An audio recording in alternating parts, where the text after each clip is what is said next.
ಕನ್ನಡ ನಾಡು, ಇದು ಕನ್ನಡಿಗರ ನಾಡಿಮಿಡಿತ.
ವಿಸರ್ಜನೆ.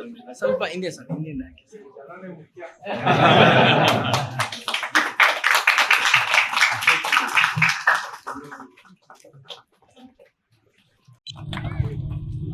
ಬೆಂಗಳೂರಲ್ಲಿ ಜನ ಹೆಂಗೆ ಅಂದ್ರೆ ವಾತಾವರಣ ಇದೆ, ದೇವರು ಸೃಷ್ಟಿ ಮಾಡಿರೋ ವಾತಾವರಣ ಆರೋಗ್ಯವಾದಂತ ವಾತಾವರಣ. ಗೌರವಾನ್ವಿತ ಪ್ರಧಾನ ಜಿಲ್ಲಾ ನ್ಯಾಯಾಧೀಶರೇ, ಕರ್ನಾಟಕ ಸ್ಟೇಟ್ ಜಬೀವುಲ್ಲಾ ಅವರೇ, ಕರ್ನಾಟಕ ರಾಜ್ಯದ ಕಕ್ಷಿಗಾರರಿದ್ದೀರಿ, ಎಲ್ಲ ಕೈ ಇರ್ಬೋದ, ಕಕ್ಷಿಗಾರರಿದ್ದೀರಿ, ವೋಟ್ ಮಾಡೋದು ನಿಮ್ಗೋಸ್ಕರನೇ. ಎಲ್ಲ ಬಂಧುಗಳೇ, ಇಲ್ಲಿ ನಡೆದಿರ್ತಕ್ಕಂಥ ಎಲ್ಲ ಬಳ್ಳಾರಿ 52 ಕಿಲೋಮೀಟರ್ ದೂರದಲ್ಲಿ ಇರ್ತಕ್ಕಂಥ ಬಳ್ಳಾರಿಗೆ ಹೋಗಿ ಎಷ್ಟು ಕೇಸ್ ನಡೆಸ್ತಿದ್ದಾರೆ ಕಂಪ್ನಿ ಜನ ಅಂತ ಕೇಳುವಾಗ ನನಗೆ ತಿಳಿದುಪಟ್ಟಿದ್ದು 430 ಸಿವಿಲ್ ಕೇಸು ಮತ್ತು 552 ಕ್ರಿಮಿನಲ್ ಕೇಸು, ಒಟ್ಟು ಸುಮಾರು 1000 ಕೇಸು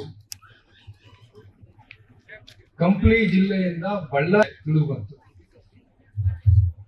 ಆದ್ರಿಂದ ಕಂಪ್ಲಿ ತಾಲೂಕು ಆದ್ಮೇಲೆ ತಾಲೂಕಿನಲ್ಲಿ ಒಂದು ಕೋರ್ಟ್ ಇಲ್ದಿದ್ರೆ ಆ ತಾಲೂಕು ಅಪೂರ್ಣವಾಗುತ್ತೆ ಅಂತ ನನಗೆ ಅನ್ನಿಸ್ತು. ನನಗೆ ಯಾಕಂದ್ರೆ ನೋಡಿ, ನಾವಿನ್ನ ನಮ್ಗೆ ಸ್ವಾತಂತ್ರ್ಯ ಬಂತು, 75 ವರ್ಷದಾಯ್ತು, ಆದ್ರೂ ಕೂಡ ನಮ್ಮ ಜನಗಳಿಗೆ ಇನ್ನ ಹಕ್ಕುಗಳು, ಅವ್ರಿಗೇನೇನು ಹಕ್ಕಿದೆ ಅನ್ನೋದು.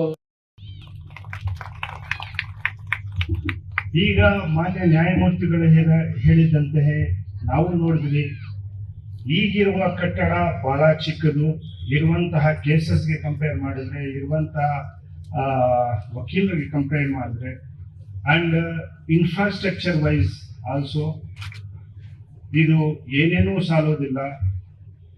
ವಕೀಲರ ಸಂಘ ಇಲ್ಲ, ವಕೀಲರ ಸಂಘದಲ್ಲಿ ಇರುವಂತಹ ನ್ಯಾಯಾಲಯದಲ್ಲಿ ಇರುವಂತಹ ಮೂಲಭೂತ ಸೌಕರ್ಯಗಳನ್ನು ಕೊರತೆ ಇದೆ. ಆದರೂ ಸಹ ಗೌರವಾನ್ವಿತ ನ್ಯಾಯಮೂರ್ತಿಗಳು ಹೇಳಿದಂತೆ ಒಂದು 3 ಎಕರೆ. ಸಮಗ್ರ ಸುದ್ದಿಗಳಿಗಾಗಿ ತಪ್ಪದೆ ನೋಡಿ ಕನ್ನಡ ನಾಡು ವಾಹಿನಿ. ಸಬ್ಸ್ಕ್ರೈಬ್ ಮಾಡಿಕೊಳ್ಳಲು ಕೂಡಲೇ ಪಕ್ಕದಲ್ಲಿ ಕಾಣುವ ಬೆಲ್ ಐಕಾನ್ ಕ್ಲಿಕ್ ಮಾಡಿ ನೋಟಿಫಿಕೇಶನ್ ಪಡೆಯಿರಿ.